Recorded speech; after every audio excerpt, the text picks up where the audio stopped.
नमस्कार, मैं हिंदी प्रवक्ता रेणुका।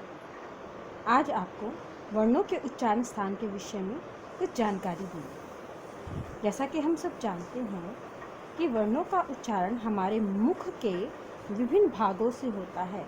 किसी ध्वनि का उच्चारण नाक से, किसी का दांत से, किसी का होठों से, किसी का मूर्धा से, किसी का तालु से, किसी का कंठ से और किसी का दंत और ओष्ठ दोनों से होता है। तो इस आधार पर हमारे वर्णों का उच्चारण स्थान निर्धारित किया गया है। सबसे पहले हम बात करेंगे कि हमारे नाक से अर्थात नासिका से जो ध्वनियाँ बोली जाती हैं वो कौन कौन सी ध्वनियाँ हैं। सबसे पहले हमारी नाक से बोली जाने वाली ध्वनि को हम कहते हैं नासिका ध्वनि। क्या कहते हैं? नासिका ध्वनि। इसे नासिक्य वर्ण भी कहा जाता है।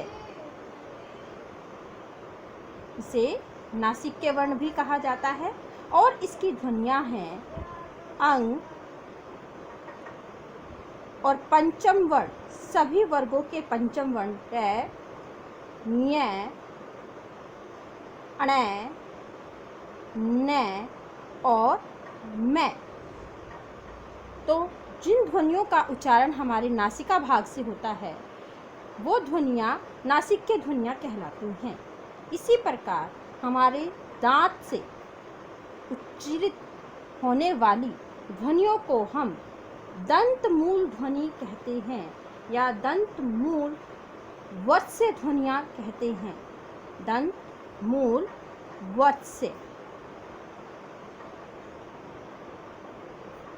इन ध्वनियों में हमारी जो ध्वनियाँ आती हैं वो है हमारा व्यंजन र और ल। कौन कौन सी आती हैं जी? र और ल। इसके पश्चात जो मूल रूप से हमारे दांतों से ही उच्चारित होती हैं वो ध्वनियाँ दंत ध्वनियाँ कहलाती हैं। वो ध्वनियाँ कौन सी ध्वनियाँ कहलाती हैं? दंत। इसे दंत्य ध्वनियाँ भी कहते हैं। और ये ध्वनियाँ हैं हमारी तय वर्ग की सभी ध्वनियाँ अर्थात तय, थ, द, ध और हमारा स। ये ध्वनियाँ दंत्य ध्वनियाँ कहलाती हैं। इसके पश्चात हमारी होठ और दांत यानी हमारा जो दांत है और हमारे जो होठ है उनसे इकट्ठी बोले जाने वाली ध्वनियाँ यानी इनके आपस में सहयोग से जो ध्वनियाँ बोली जाती हैं उन्हें दंतोष्ठ ध्वनि कहते हैं। यानी दांत और होठ दोनों से बोली जाती हैं और ये एकमात्र ध्वनि है हमारी व जो हमारा वर्ण है वह दंतोष्ठ ध्वनि के अंतर्गत आता है।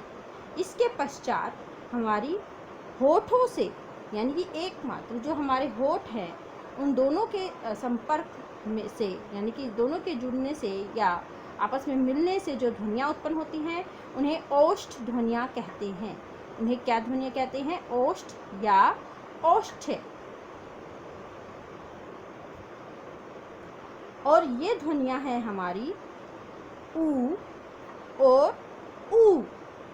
इनमें हमारे होठों का आकार गोलाकार में बनता है और इसके पश्चात हमारी जो पै वर्ग की ध्वनियाँ हैं वो भी ओष्ठ्य ध्वनियों के अंतर्गत ली जाती हैं अर्थात पै, फै, बै, भै, मै। ओष्ठ्य ध्वनियों के पश्चात हमारी जो ध्वनि आती हैं वो है हमारे कंठ अर्थात जो हमारा गला है उससे निकलने वाली ध्वनियाँ और साथ ही होठ, कंठ और होठ दोनों से निकलने वाली ध्वनियों को हम कंठोष्ठ ध्वनि कहते हैं। यानी कि ओष्ठ जमा कंठ, कंठोष्ठ। जो कंठोष्ठ ध्वनि है उसमें हमारे स्वर ओ, औ और आ की ध्वनि आती है। जैसे डॉक्टर। ये जो ध्वनियाँ हैं ये होठ और कंठ दोनों के मेल से उत्पन्न होती हैं। अगली जो हमारी ध्वनि है वो हमारे मूर्धा भाग अर्थात जो हमारे मुंह के अंदर मूर्धा भाग है उससे निकलती हैं और इन ध्वनियों को हम कहते हैं मूर्धा ध्वनि या मूर्धन्य ध्वनि। क्या कहते हैं? मूर्धा या मूर्धन्य। और इनसे उच्चारित होने वाले वर्ण हैं री। आप बोलकर देखिए, आपकी जिह्वा, आपकी मूर्धा, आपका उच्चारण मुख के किस भाग से हो रहा है? री। री। आप देखेंगे आपकी जीभ आपके मुख के अंदर के ऊपर वाले हिस्से में यानी मूर्धा भाग में स्पर्श करेगी और ट वर्ग की सभी ध्वनियाँ भी मूर्धा भाग से बोली जाती हैं। ट, ठ, ड, ढ। और इसके अलावा श वर्ण भी मूर्धा भाग से ही बोला जाता है। अगली जो हमारी ध्वनि है वह है हमारा तालु भाग। हमें पता है हमारे मुख के अंदर सबसे पीछे तालु का जो हिस्सा है उससे भी ध्वनियों का उच्चारण होता है और इन ध्वनियों को हम तालव्य ध्वनियाँ कहते हैं। क्या कहते हैं इन्हें हम? तालव्य ध्वनियाँ। इसके अंतर्गत ई और च वर्ग की सभी ध्वनियाँ च, छ, ज, झ ये और य और श, ये दोनों ध्वनियाँ भी तालु भाग से ही बोली जाती हैं। इसके पश्चात हमारे कंठ और तालु से भी कुछ वर्ण बोले जाते हैं, उच्चारण होता है। उनको हम कंठ और तालु यानी कि कंठ तालव्य ध्वनियाँ कहते हैं। कंठ तालव्य ध्वनियाँ। और ये ध्वनियाँ हैं ए और ऐ, ए और ऐ। इसके पश्चात केवल कंठ से उच्चारित होने वाली ध्वनियाँ भी हमारी हिंदी में हैं, जिन्हें हम कंठ ध्वनियाँ कहते हैं। जिन्हें क्या कहते हैं हम? कंठ, अर्थात कंठ से उच्चारित होने वाली ध्वनियाँ।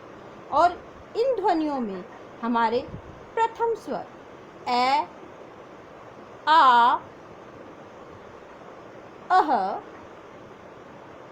और कै वर्ग की सभी ध्वनियाँ कै, ख, ग, घ और है, ये ध्वनियाँ हमारी कंठ से बोले जाने वाली ध्वनियाँ हैं। इन्हें कंठ ध्वनियाँ भी कहते हैं। तो इस प्रकार हमारे हिंदी में कंठ,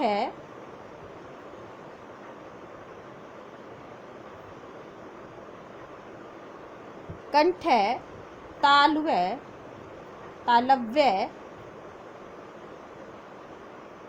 मूर्धन्य,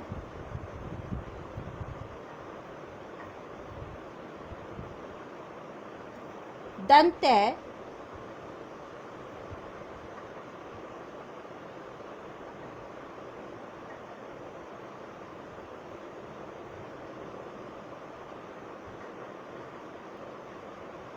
और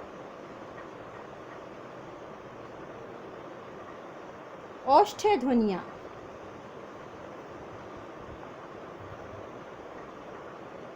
नासिक्य,